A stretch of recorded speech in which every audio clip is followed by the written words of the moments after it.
હો બેટા ક્યાં જાશો? મમ્મી હું ખરીદી કરવા જાઉં છું, હમણાં બજારમાં જઈને આવું. સારું જઈ આવ્યો બેટા. દીકરાનો પગાર આવ્યો નથી, ના ખરીદી કરવા ઉપડ્યા.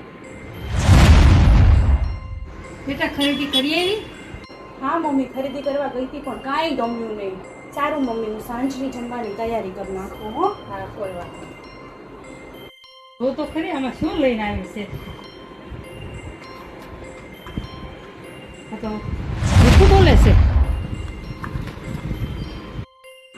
આ લઈ લો, એક કામ કરું.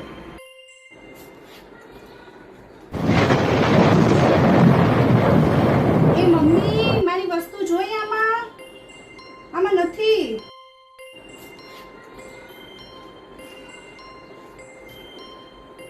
એ મમ્મી, મારી વસ્તુ જોઈ આમાં નથી. એ મમ્મી, આમાં બજારથી હું વસ્તુ લઈને આવી હતી, નથી. તું કેમ ખોટું બોલી બેટા? કાલે મમ્મી તમારો બર્થડે હતો ને એટલે હું સરપ્રાઈઝ દેવા માંગતી હતી. હા, મને એમ કે તું ખોટું બોલી એટલે મેં સંતાડી દીધી. કાંઈ વાંધો નહીં મમ્મી, તમને બર્થડે ની સરપ્રાઈઝ આજે મળી ગઈ.